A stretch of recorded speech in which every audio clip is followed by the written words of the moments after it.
What's going on, guys? Welcome to Everything Always. My name is Michael Roman, aka Allfires. I can confirm that next Wednesday, October 26th, will be the red carpet premiere and first official pre-screener events for Black Panther. Now, that night at 10 p.m. Pacific, 1 a.m. Eastern Standard Time is where you'll start to see the first reactions to the film. The reviews will follow the following week. Neither will contain spoilers. I'll be posting my reaction Wednesday night as well after I see the film, so stay tuned for that. That leaves this week the perfect time to discuss any last-minute theories, and today we're going to break down both rumored post-credit scenes for Wakanda Forever. Now, I will issue the lightest of spoiler warnings only because there are light confirmations from industry insiders. We'll talk about what they're rumored to be, how they're set up and tied to Wakanda Forever itself, but how they also reach forward into Marvel Phase 5, setting up Captain America 4 New World Order, and of course, Avengers Secret Wars. We're breaking down everything Wakanda Forever's 2 rumored post-credit scenes, but first, if you could grab the subscribe button. We do daily Marvel content at the channel, and that's all we do. Everything from official Easter egg breakdowns, trailers, and reviews,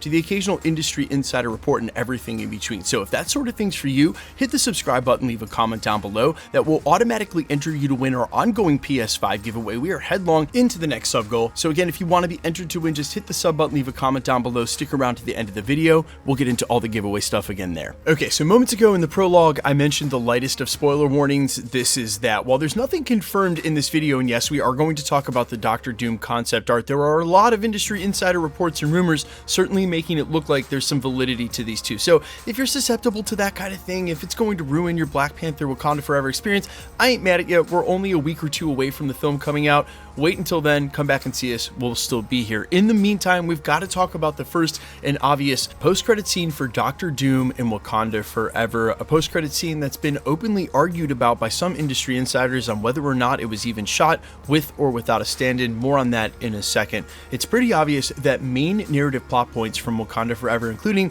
the clash between what was Atlantis and Namor, now Talokan, against Wakanda, have been directly derived from storylines like X-Men vs. Avengers and Doom Wars, in a conquest for vibranium, but also to conquer neighboring countries.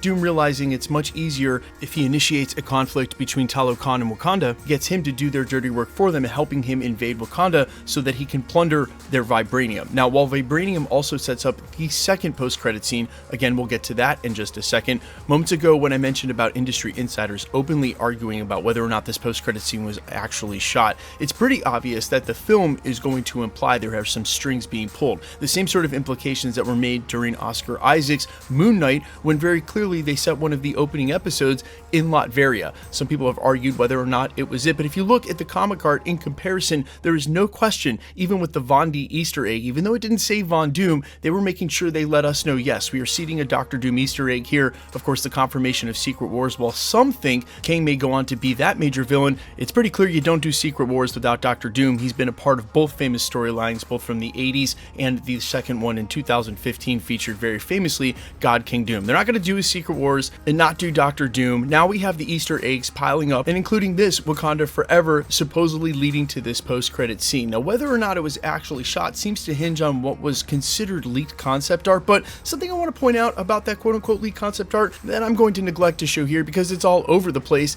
It's already been used on some major YouTube channels in their thumbnails, and usually Marvel Studios doesn't go in for that kind of thing. My thoughts, if it was real, it would have been taken down, and since it wasn't, well, you follow me, it's not real. It certainly doesn't confirm anything but the plot points, the narrative, and the confirmations around Doctor Doom. They have to introduce him at some point. Now, leading into Phase 5, this is going to be the very last post-credit scene. Yes, I know Guardians of the Galaxy Holiday Special will serve as an epilogue, but this is the final post-credit tag scene going into the next phase. Can't help but point out this is an excellent opportunity to show us the villain that's really on the horizon. Now, moments ago when I casually mentioned that Doctor Doom was after Wakanda's vibranium, I actually should have emphasized that, not only because that's directly from the comics and what he's after, but also because in the exclusive clip revealed during D23 that has not yet been shown to the public, the dialogue showed us that's also at the basis of a very important part of this film. When we see Queen Ramonda in the extended clip of presumably what's the UN, the dialogue that opens up, "Mr. Chairperson, I am deeply disappointed with Wakanda's failure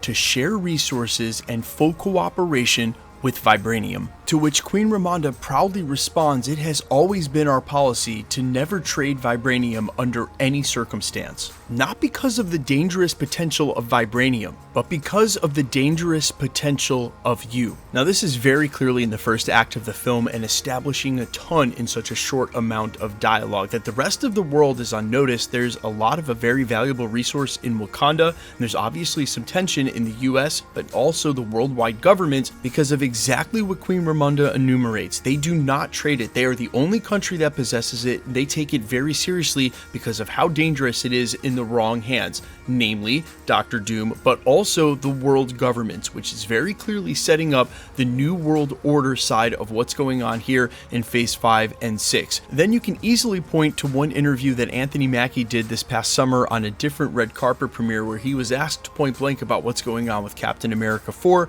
That was the same interview that some industry insiders twisted his words, pun intended. He was actually ramping up for Twisted Metal, and some immediately ran with it and said he was ramping up for Captain America 4, which obviously wasn't true. But during that interview, he almost slipped up and sort of admitted he knew what was going on with Wakanda Forever and said he was there. He wasn't in it, but he was there, and obviously he'd have no reason to be on set unless he was shooting presumably a post-credit scene, and it's pretty clear to see where this is all leading with the New World Order storyline coming into play. Quick side note, we haven't had a chance to talk about New World Order possibly bringing Red Skull back, but it's really just about a world-dominating organization, the same way Hydra wanted to take over the entire world. Obviously, Wakanda and Vibranium getting taken over is a huge step towards that, and remember, at the crux of the very first film was whether or not Wakanda remained a secret to the rest of the world. For this very reason, this is just good, solid, logical writing. They chose to finally become a part of the global landscape, and it's going to be that same conflict at the heart of it that Dr. Doom is able to exploit between Talokan and Wakanda. They couldn't remain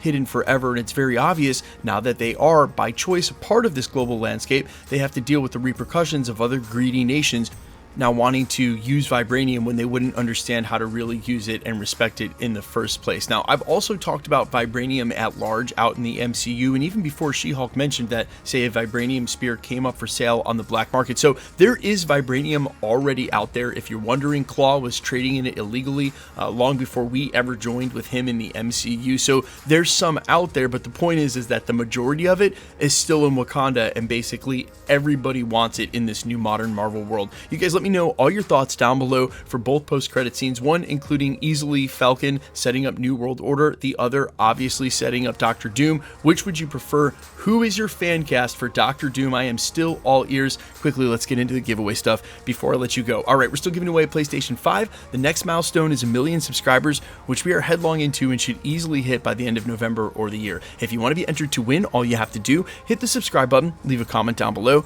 That'll automatically enter you to win our ongoing PS5 giveaway.